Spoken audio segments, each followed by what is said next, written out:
Nah, no replies, man. There are some snakes out there. Honestly, don't even talk to me. Don't. No, I didn't do anything wrong. Oh my God, he's just being dramatic. Can everyone in this transfer window just grow up? Grow up. We got Newcastle and Isak publicly battling each other. Isak releasing an Instagram statement. Why is everyone obsessed with... We got Isak releasing statements on his Instagram. We've got Newcastle responding, being like, no, we didn't do anything wrong. You then got the likes of Fofana removing Chelsea from his Instagram, although that was apparently all fine. Wiss are doing the same with Brentford. Oh my God, football's dead, mate. Football's dead. It's so boring. It's so boring.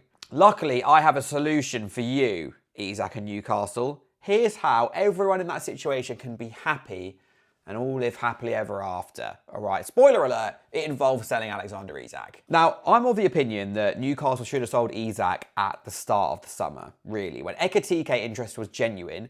If there was ever a chance of Ekitike joining Newcastle, which I understand might be a different question, they should have sold him. They should have sold him to Liverpool and they should have taken Ekitike because, hear me out, I think Ekitike's ceiling is very similar to Isak's ceiling. And I think Isak has already hit his ceiling. You can pretty confidently say, I think, that he's in his prime. They could have sold Isak for, could still sell Isak for 120, 130 million quid.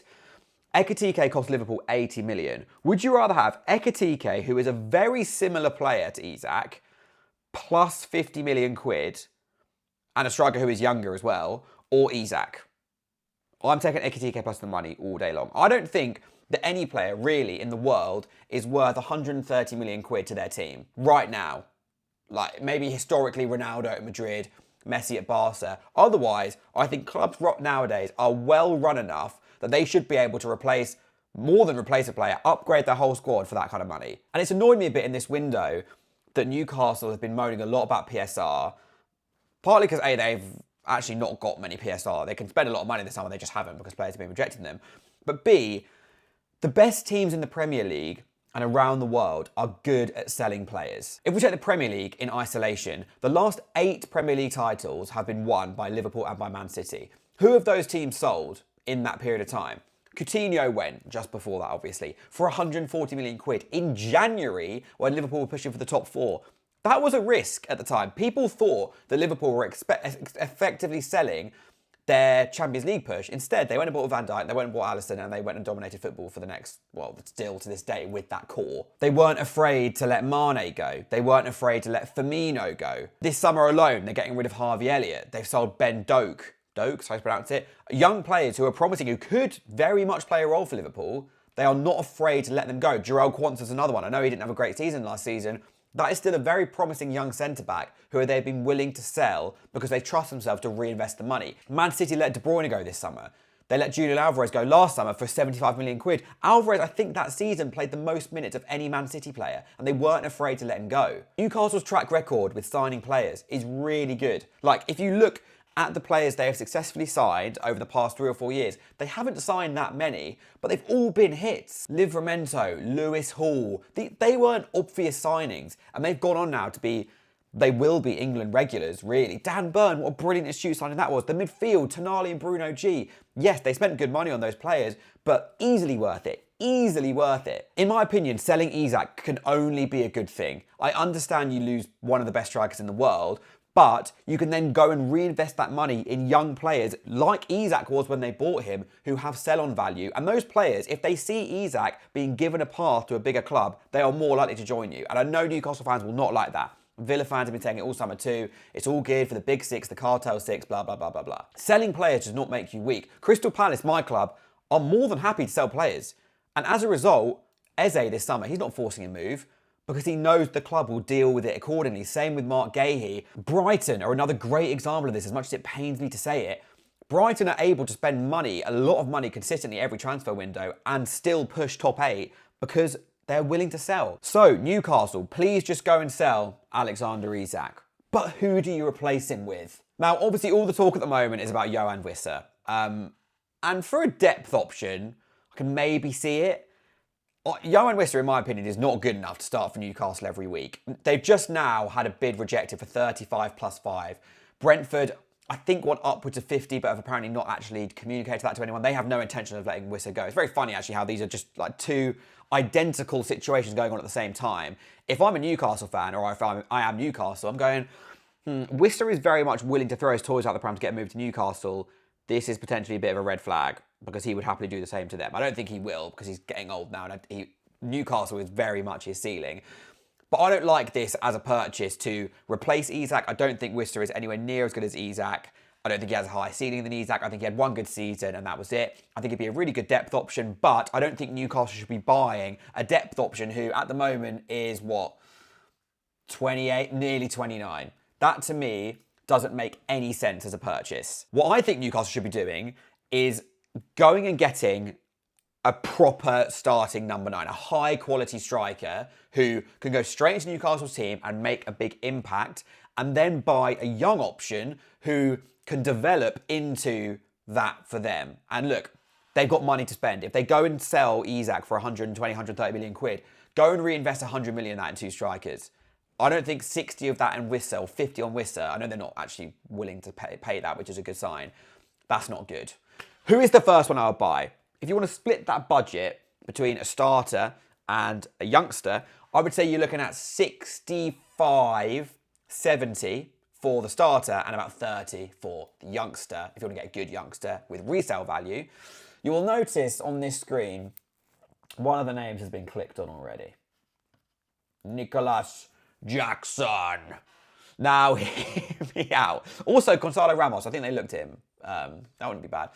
Nicolas Jackson, I think, is Chelsea's best striker right now. I don't think João Pedro is a better number 9. He's probably a better technical footballer. I don't think he's a better number 9. João Pedro would have been a great signing for Newcastle, for what it's worth. I don't think Liam Delap is better than him at the moment. Jackson is a very all-action centre-forward who is very good at pressing, and he's very good in the transition. If you watch their game on Saturday with Gordon up front, that system worked with a player who was just really good at pressing and really good at carrying the ball and couldn't really finish. The difference was he couldn't finish. So Newcastle need to get someone who can do those things on the ball, can counter-attack effectively, can defend from the front effectively, but also can finish. And I know you're going, oh, Nicolas Jackson, he can't finish to save his life, blah, blah, blah. He has scored goals every season for Newcastle, for Chelsea. And if you can go and get him for 65 odd million quid, I think that's a good deal. And I know they probably won't make their money back on Jackson. He's only 24 though, Jackson, so he's young. If he has a few good years, you never know who might come knocking. But that's a striker who could start for Newcastle for a long time. And look, you'll probably have fairly consistent European football that time. You're either going to sell him to a better team for a profit, or he'll start for you for a long time. He is 100% my first choice. Another one who I thought, you know what? It would be a statement, and it's very much win now, and there is almost no resale value, but they'd be weakening a rival, and they would also be improving their team right now, and they'd be getting proven striker, Ollie Watkins. I think Villa would sell. Based on their PSR issues and just the look of their squad at the moment, the math ain't mathing really at Villa, I think they would accept a big bid from Newcastle. And I think Watkins would go there as well. Yes, he's 29. That is obviously a bit of a turn-off, and he turns 30 at the end of the year. But again, this is a striker who has scored double figures for Villa in the last 5 seasons, I think. He's also played like basically every game, and he's so good at pressing. Granted, the successful take-ons are a bit low. The passing, the link-up play isn't quite the same level as Isak, but it's not going to be the same level as Isak. I think Watkins at Newcastle is a really, really good fit. Now, would Villa sell to Newcastle? Possibly not. But I do think they would sell. And those clubs have an existing relationship, I'm pretty sure. They have traded players. Jacob Ramsey, for example. Jacob Ramsey and Watkins for a combined like 100 million. It's not awful. I really like Jacob Ramsey, but I think in Watkins you can get a player who would carry on pushing Newcastle up.